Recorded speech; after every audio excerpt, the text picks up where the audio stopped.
The original title of this session was Geopolitics in the Cold War. And then apparently somebody decided that was too narrow a focus, so they changed it to Geopolitics of the 20th Century.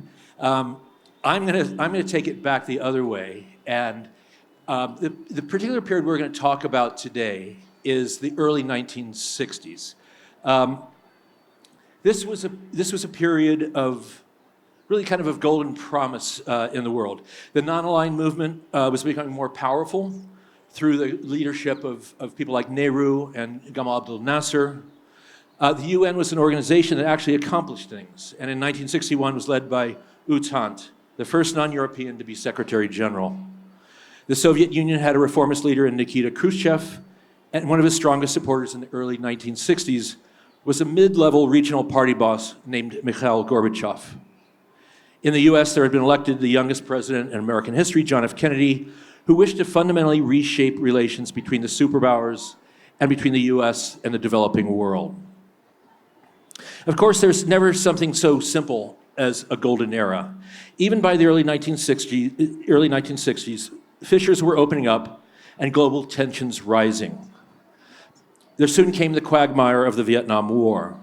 Khrushchev was toppled and replaced by a fossilized party machinery, and the era of cooperation between nations was steadily eroded by the forces of religious nationalism and xenophobia, until ultimately we come to the previously all but unimaginable clown show that is Donald Trump. So because of the time limitations we have, we only have about 40 minutes and then we'll go to questions. I've come up with probably an overly simplistic structure to this session. What I'd like to do with each of our panelists is have them choose a moment during the early 1960s that they feel exemplifies the spirit and hope of that period through the experiences of a different historical figure. These five figures are Nikita Khrushchev, John F. Kennedy, Fidel Castro, Thant, Secretary General of the UN, and Jawaharlal Nehru. Then before we go to questions, I'd like to ask them how that historical figure might look back on the situation today.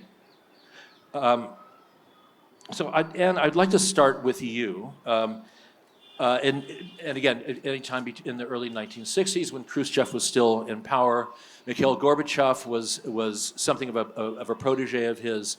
Can you describe the spirit of what was happening in the Soviet Union in that early 1960s period? So actually, the 1960s in the Soviet Union come right after the end of the Stalinist era. And inside the Soviet Union, this is a period that was initially known as the thaw. And that meant that the rigid rules and the rigid totalitarianism of the Stalinist years began drifting away. Khrushchev famously made a so-called secret speech in 1956 so secret that we're talking about it right now, I should say, at the Communist Party meeting, and he denounced Stalin and Stalinism. But they denounced Stalin, but the system would live on. So that it was actually a kind of defense of the communist system, but an implicit promise that it would be milder and more favorable to human beings. And there was even implication that there would be a bit of dissent. But in the course of the 60s, even that began to fall away. So Khrushchev's experiment with reform in the Soviet Union was a kind of failure. So he tried to make it more liberal. He tried to make some economic reforms and some political reforms. But essentially, he was eventually replaced by Brezhnev, who represented a Stalinist backlash. The Soviet Union never returned to what it had been in the 1930s and 1940s, which was a very, very bloody dictatorship. But it moved on to something more mild. Khrushchev sought to play a bigger role on the world stage. He famously had American interlocutors. He had a different face for the Soviet Union. He portrayed it as he tried to show himself as a more of a world leader. But he didn't do anything that would have that would have unlocked the real economic potential of Russia or of the satellite states that were then controlled by Russia, and he didn't. And he actually continued and laid the groundwork for his successors to continue the Cold War. So it was a little bit of an era. We call it the era that followed the era of détente. But actually, the Soviet Union never gave up its fundamental demand of imperial control over its empire, meaning Ukraine, the Baltic states, Georgia, and so on. Nor did they give up their belief in what they called world revolution, and that meant Soviet domination of other continents and the imposition of a Soviet political system in other places. And so it's a kind of transition era from Stalinism to something milder, but it wasn't the real reform that was promised. Fredrik Logevall has written 2 books on JFK, and I think is working away studiously on a 3rd one at the moment. I'd like you, with JFK coming in, often he's looked, in hindsight, he's seen as kind of a disappointment to the American left, as a bit of a cold warrior, but he actually had a far more nuanced approach to things than that. I wonder if you could talk briefly about that. Yes. Absolute pleasure to be with all of you and to see all of you here. I am, as Scott mentions, at work on what will be a 3-volume biography of John F. Kennedy, our 35th American president. And there's a paradox with Kennedy that I just want to articulate briefly today. Because on the one hand, more than any other politician of his era, Kennedy, I think, understood the dynamics of the developing world, understood the power of anti-colonialism, nationalist movements. When he visited Indochina in 1951, already then he could see that the French were unlikely to succeed in their effort to win against Ho Chi Minh's revolution. 1957 famous speech on the floor of the Senate where he opposes the French war in Algeria. And you see in the 1960 campaign his constant articulations that went something like this: if we don't understand the dynamics driving what became known as the Third World, we're on the wrong side of history. And I don't think he ever went away from that position. And it helps inform his decision-making as president. Here's the paradox. This same Kennedy, and it'll be my task in the 3rd volume to explain this paradox, this same Kennedy expanded US involvement in Vietnam. So even though I think he still doubted that there was a military solution in Vietnam, he still escalated US involvement quite significantly, thereby making it a much more difficult proposition for his successor, Lyndon Johnson. And of course, as we all know, his government, Kennedy's government, worked very hard to oust the Castro government in Cuba. Beginning with a disastrous Bay of Pigs invasion that I think you all know about, then Operation Mongoose, which was a CIA-led operation, directed operation to try to oust Castro. And so somehow we have to understand both sides of Kennedy. In 1963, he and Khrushchev worked toward, I think as Anne was suggesting, or began to work toward this era of détente. Meaningful changes in the relationship. So for me, a what-if question is, suppose Kennedy comes back from Dallas alive, what does it mean for the Cold War? What does it mean for Vietnam, etc.?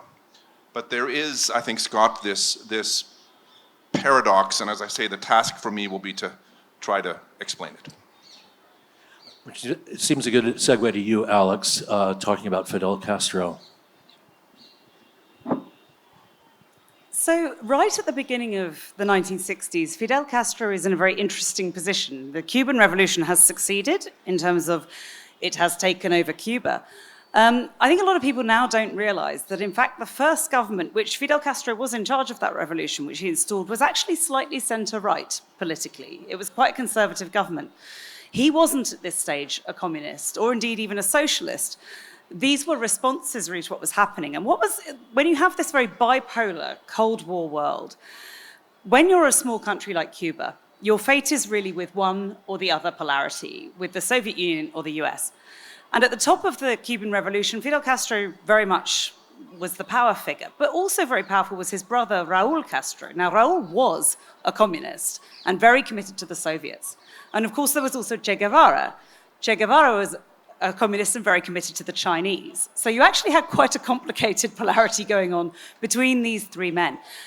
Fidel Castro actually really tried very hard to get on with the Americans, to the point of actually flying to America, having interviews with the CIA, really trying to chat them up. And actually at that time, just before Kennedy came in, the Eisenhower administration, Eisenhower didn't want to meet him, Nixon met him, Nixon really did not get on with Castro, and that kind of set the tone of quite a different relationship. Then, of course, Fred's already mentioned, Kennedy's really developed a sort of fixation on Castro. You start with the Bay of Pigs invasion very, very soon after Kennedy comes into power, extremely soon, and which was a complete disaster, an invasion of Cuba.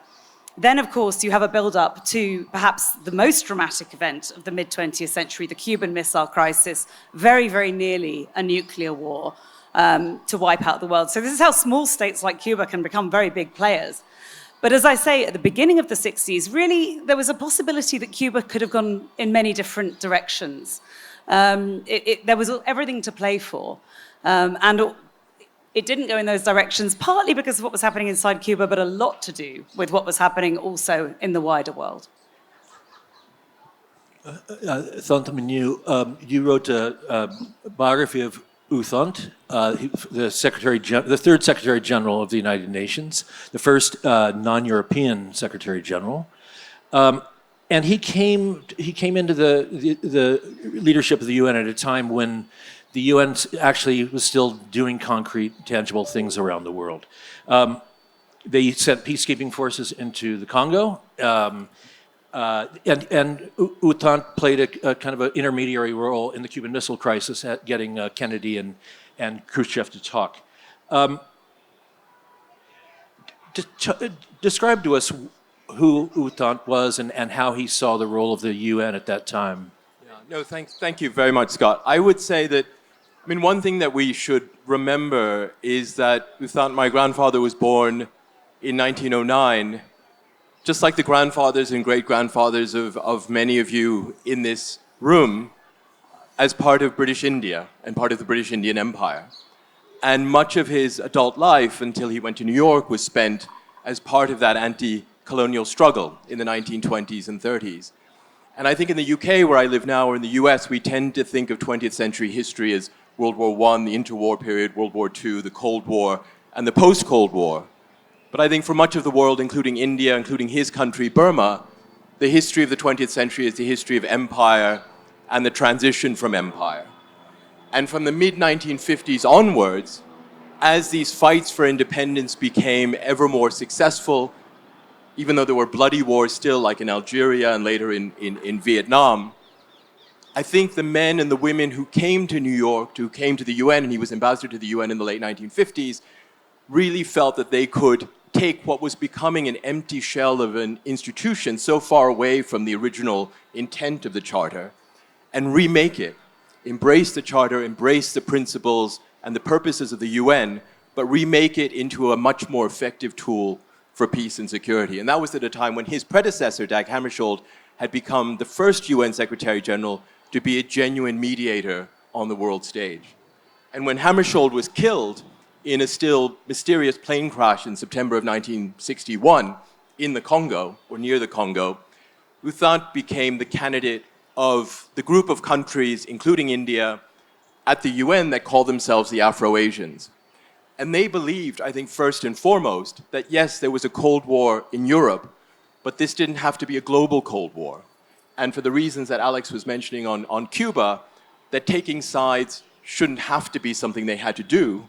And in fact, if everyone had to take a side, that would be a quick path to World War III. And that instead, what was necessary was they themselves, as a third force, as what we would call now the countries of the Global South, using the UN to rescue the Europeans and the Americans from the kind of conflict in Berlin or elsewhere that could lead to escalation.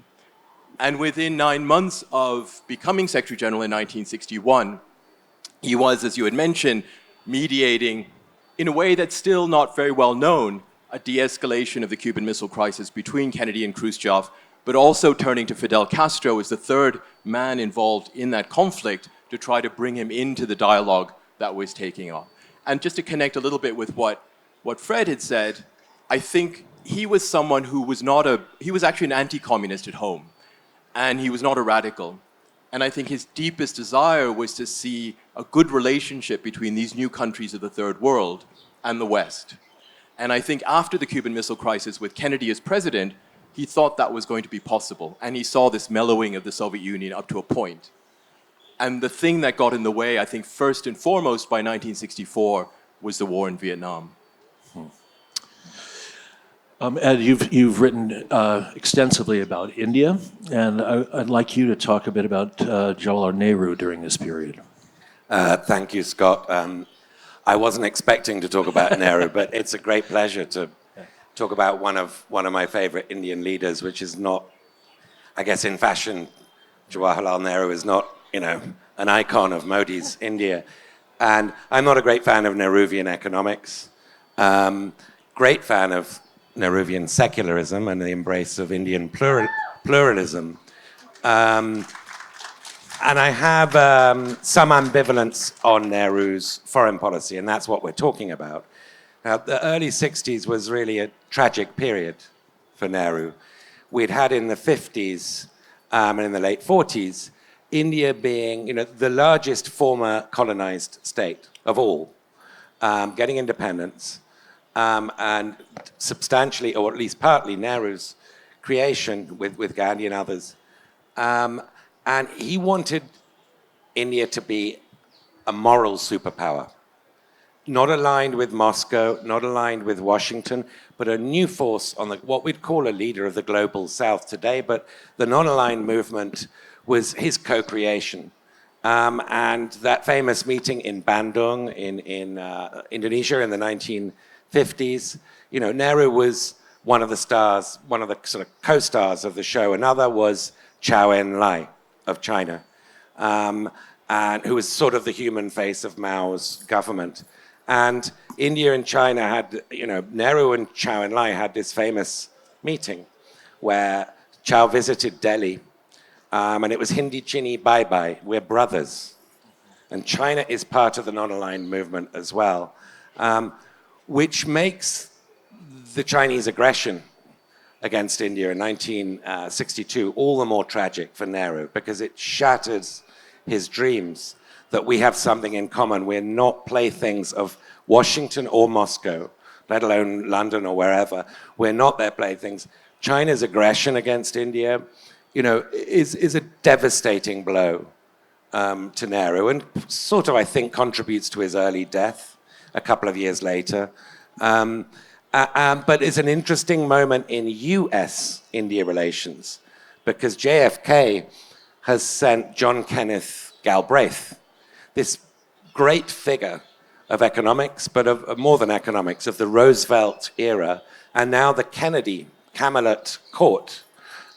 This great figure who shares Nehru's views of economics to some degree, and who brings American aid to India, military aid, in trying to stave off this Chinese aggression. So it's an interesting first real flowering of US-India relations, and it's brief.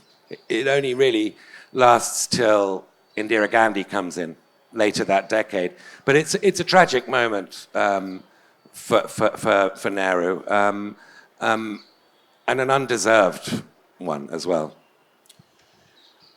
It's interesting that by 1970, the only one of these five men who were either still alive or wielded any power was Fidel Castro, and he would go on for another 40 years, 50, yeah. I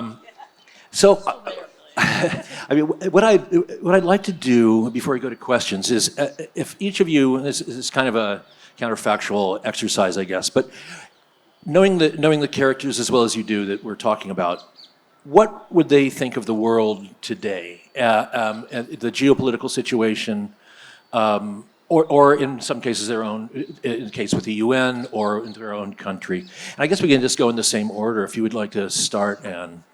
So Khrushchev today would recognize one thing about Putin's Russia, which is namely its belief and practice of bloody empire. Khrushchev was himself born in Ukraine, He made it from Ukraine to Moscow as a leading communist who was part of the suppression of the Ukrainian national idea, and who was also a collaborator in the Ukrainian famine. And so he would have been an advocate of rebuilding the Russian Empire, which is what we see Putin doing in Ukraine. And I should say, you mentioned empires rolling back in the 20th century. One of the empires that did not roll back, at least until much later, until the 1990s, was the Russian Empire. We called it the Soviet Empire, but even inside the Soviet Empire, there was a privileged place for Russians, and the Russians thought of other nations being somehow beneath them, and that form of thinking continues, and we see it in Putin's Russia today. But I would say, interestingly and maybe paradoxically, Khrushchev, like the other leaders of his era, was someone who participated in and saw some value in international institutions and in speaking to the world. He famously performed at the UN, supposedly banged his shoe on the table, although there's some dispute about how accurate whether that really happened. And he was someone who would have seen the speech at the UN and the value of international institutions, international law, even if only to defy it or to explain why he was defying it. And he cared about the opinions of the world, and he cared about how the world perceived the Soviet Union. So his successor in Russia today does not care, does not interested in the opinion of the world, has no problem violating international law, violating, kidnapping Ukrainian children, none of that. And so he would find that confusing, and of course he would find the current American rejection of international institutions equally confusing. So he was someone who liked or used, sometimes it was hypocritical, but who understood there was a world order and sought to play a role in it. Fredrik, the assassination of JFK in November of 1963 it poses one of the great what-ifs of modern history. What if Kennedy hadn't been assassinated, what would he have done in the rest of his term? Also, he was headed for a landslide victory for his second term. A lot of kind of the more liberal people around him thought he was kind of keeping his powder dry for more liberal issues in the second administration. What do you think Kennedy, looking back now, would think or say? So I teach a class, and I'm going to be teaching it this semester. It begins a week from tomorrow. It's called Reasoning from the Past. And it's a class about how leaders use and misuse history. And what I try to get the students to think about is, what is the historical sensibility? And what does it mean for leadership? And I guess I would say here, and it connects to your question, Scott, is that a historical sensibility has a feel for the unintended consequences of history. Historical sensibility is empathetic. There's a certain humility that comes with a feel for history, a sense of the limits of power. I think John F. Kennedy, whatever his faults in policymaking or in his personal life for that matter, had such a historical sensibility, which again I'm trying to bring out in my study. I think, Scott, maybe more than anything else, if he were with us today, I think what he would say the present administration does not understand is, again, the limits of power, a sense of empathy, which means putting yourself in somebody else's shoes, an understanding of the importance of alliances. Let's remember that not just Kennedy, but all of the leaders of his generation and his successors understood that the world order, if you want to call it that, the liberal order, yes, it benefited the United States, but it also helped allies. I think he had an understanding of this. And I think what he would remind the present administration of, which likes to complain about free riders in the alliance, I think Kennedy would say, yes, maybe there are free riders, but let's remember the United States gets to drive the bus. And that's something, it seems to me, that our current president doesn't understand. I'll just say one other thing on this. In a speech that Kennedy gave in the fall of 1961, so this is before the missile crisis, He reminded his audience, this is in Seattle, Washington, he said, let's remember, we are but 6% of the world's population. We cannot dictate to the other 94% what should happen. And we must, he also said, we must also grasp that there cannot be an American solution to every world problem. I think those are profound words. Profound words that more recent leaders need to understand. Thank you. Alex, you might have the easiest imagining what, because Fidel's only been dead a little while. How do you think he would look at the current situation? Well, I mean, as you say, Fidel Castro, out of these figures, is the great survivor.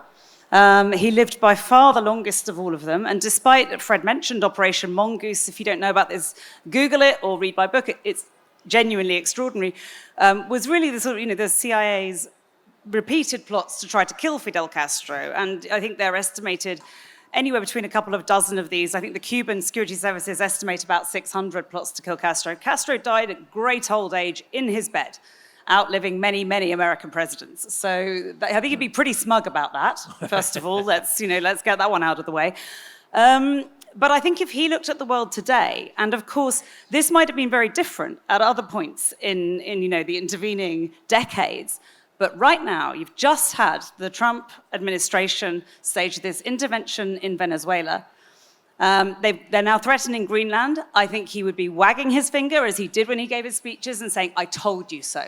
I told you about Yankee imperialism. Wasn't I right? Right. It's great.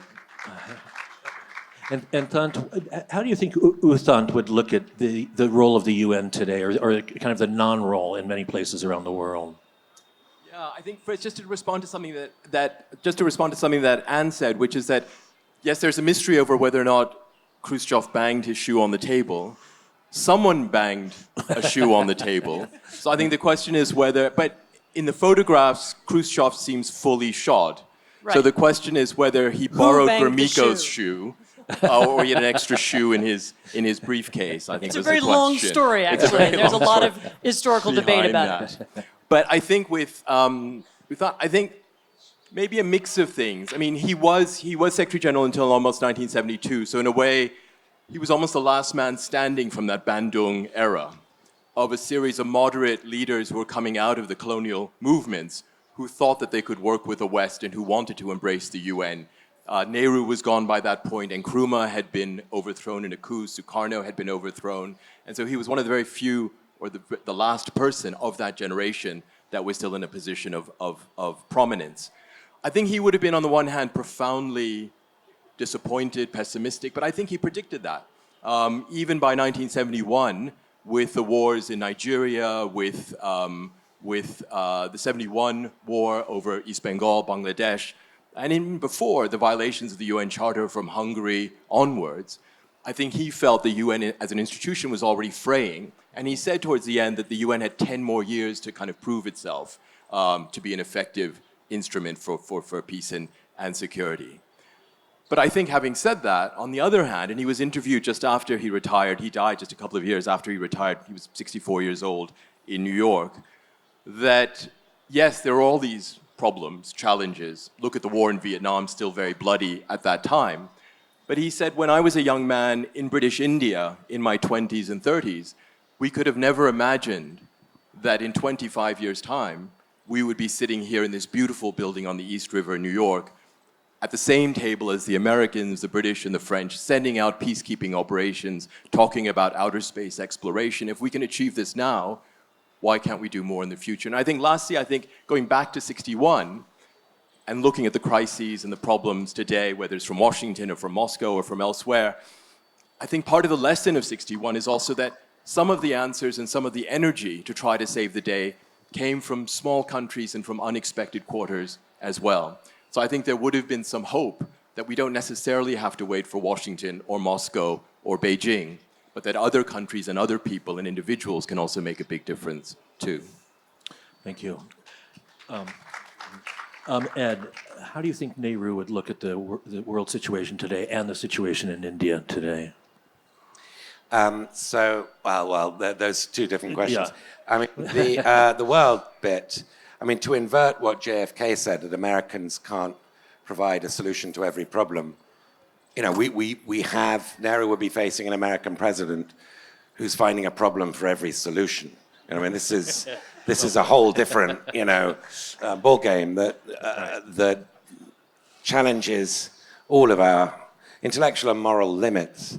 And I think, you know, Nehru always challenged his intellectual and moral limits. He was an extraordinary, indefatigable builder of international institutions, including the United Nations. And I think was overlapped quite strongly with U Thant on this and on many other things. But weirdly, he might find himself in some sympathy with Narendra Modi at this point. It's like, how do you deal with such a flippant, capricious, narcissistic American president? How do you anticipate him? How do you accommodate these kinds of irrational demands? Right. That you've got to offer me a Nobel Peace Prize and crypto deals, etc., and then I'm still going to screw you.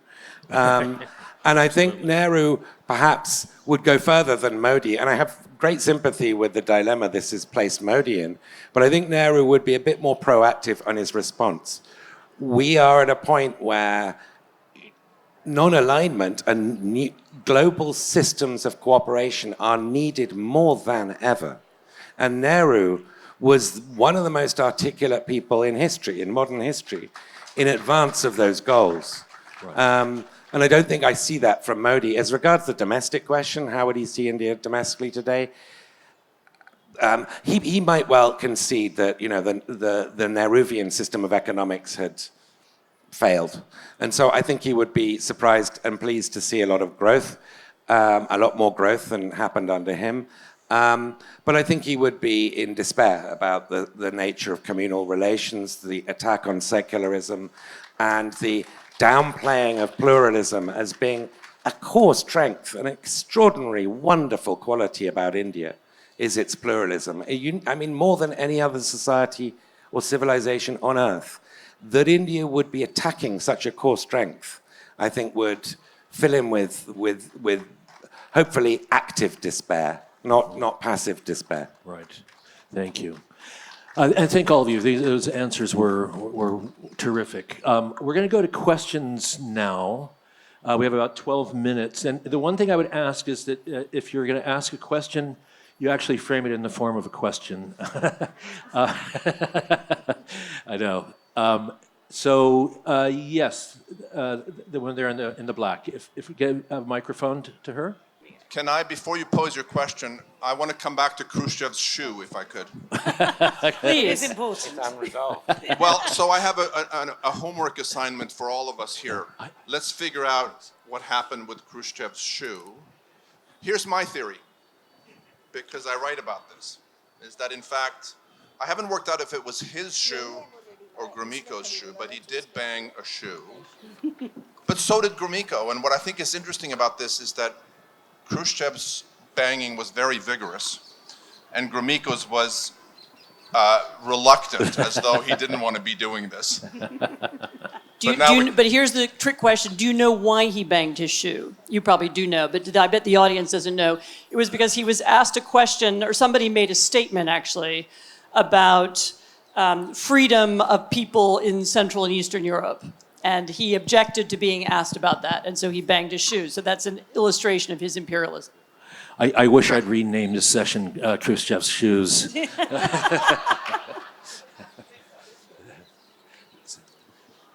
is ask. In post the Cold War in India, as a young woman, I felt this sense of, liberalism and freedom in the world, on the increase.